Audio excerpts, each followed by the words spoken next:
Hello my 8th class children, how are you all? Welcome back to my channel Gyan Knowledge Hub. In this video, I am going to discuss with you the question answers of the chapter The Wit That Won Hearts. So I have already uploaded the summary. You can listen to that summary carefully so that you can understand the question answers also. So let us start the video, but before that, if you have not subscribed my channel, please subscribe it. So first question is, why was the Vijayanagara Empire considered to be in its golden era during Krishnadev Raya's reign? So you have understood the question. जो Vijayanagar empire था, why it was considered to be in golden era. golden era मतलब उसका सबसे best period था जब king कौन थे? कृष्णदेव राय. सो why it was considered to be in its golden era when Krishnadeva Rai was the king.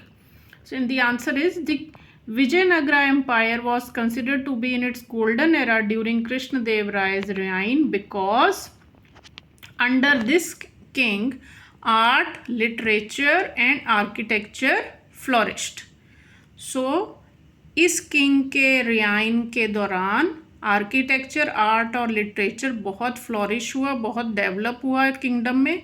That is why in his era it was considered to be as the golden period, right? Next question, how did Tenali Ramakrishna gain a special place in the courts, in the king's court? So क्यों तेनालीराम की एक special place थी king के court में? Tenali Ramakrishna gained a special place in the king's court through his wit, humor and clever problem solving skills.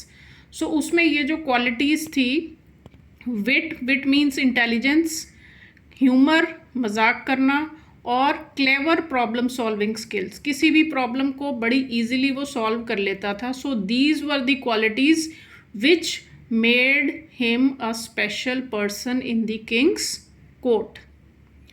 Next question, how did the quarrel between the king and the queen affect the palace?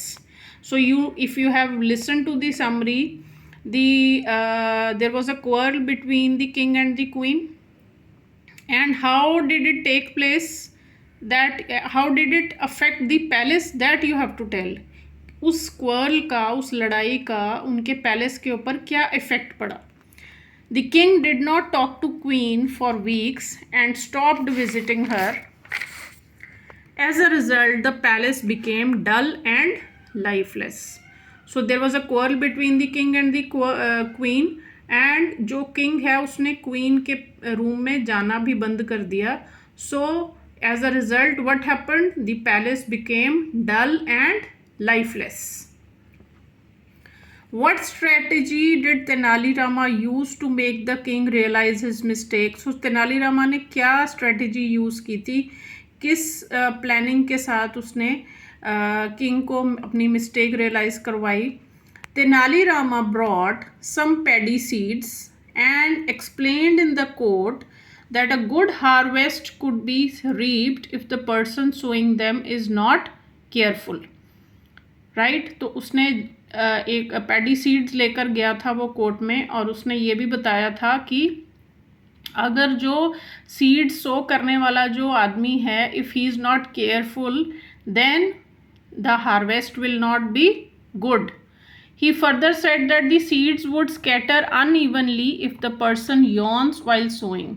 और अगर जो seed सो कर रहा है, अगर उसको yawning आ गई, yawning means उबासी आ गई ड्यूरिंग सोइंग सीड्स, तो क्या होगा? सीड्स जो है वो अनइवनली स्कैटर हो जाएंगे. At this point the king started yawning and Tenali asked him if there was someone in the world who did not yawn, and also said that yawning was as natural as breathing. तो उसकी सारी बात सुनने के बाद the king started yawning, और तेनाली ने पूछा कि क्या कोई वर्ल्ड में ऐसा है जिसको यॉर्निंग ना होती हो. And he also said that yearning is as natural as breathing. जैसे ब्रीदिंग सबको होती है वैसे ही यॉर्निंग भी, it is a natural process. Immediately the king remembered his mistake of scolding his wife for yawning while he was reciting a poem. तो जैसे ही तेनालीरामा ने एक्सप्लेन किया कि yawning is very natural and it happens to everyone, तो king को याद आ गई अपनी मिस्टेक जो उसने क्वीन को स्कोल्ड किया था, डांटा था for yawning, and he felt sorry for his mistake. तो फिर उसने सॉरी फील की क्वीन के साथ. क्लियर? थोड़ा सा lengthy answer, but if you will understand it then right, तो it will be very simple for you. Next question, what was the reaction of the courtiers when Tenali Rama introduced special paddy seeds?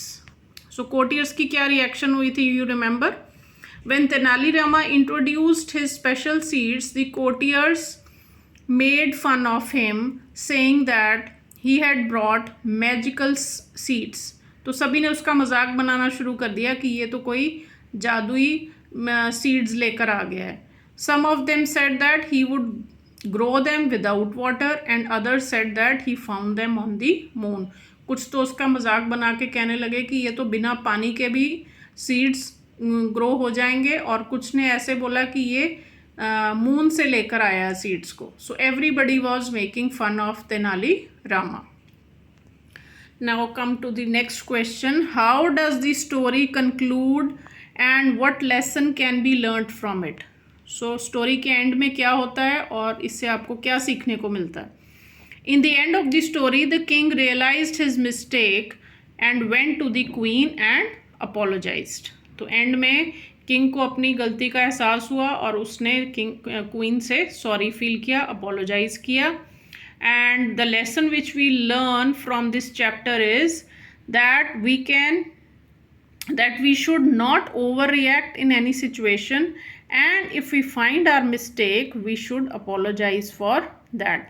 तो हमें किसी भी situation में बहुत over react नहीं करना चाहिए, और अगर अपनी गलती हमें पता चल जाए, हमें मिल जाए, तो हमें अपोलोजाइज, सॉरी फील ज़रूर करना चाहिए. So that is all children for this chapter. If you find the video useful, please like and share.